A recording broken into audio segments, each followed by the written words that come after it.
একটি গ্রামে আনিস নামক ছেলে ছিল। সে সকালে উঠে দেখে তার সব মুরগি চুরি হয়ে গেছে।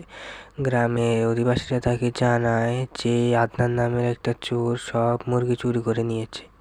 ইয়ানিন ভাবল সে একটি জাল তৈরি করবে যেখানে সে আদনানকে ধরে ফেলবে। দীর্ঘদিন কষ্ট করে সে জালটি তৈরি করতে তার অনেক সময় লেগেছে, কিন্তু সে দেখে আদনান তার জাল পার করে সব মুরগি চুরি করে ফেলতেছে। তখন আদনান অনেক দুশ্চিন্তায় পড়ে যায়। সে ভাবতে থাকে যে সে চিন্তা করে সে যদি মুরগির পোশাক পরে তাহলে আদনান তাকে চিনতে পারবে না এবং ধরে ফেলে। আদনান তার কাছে ক্ষমা চায়, সে আর মুরগি চুরি করবে না। এই গল্পটির সত্যতা হচ্ছে এটা যে আপনি বুদ্ধি দিয়ে যে কোনো করতে পারবেন।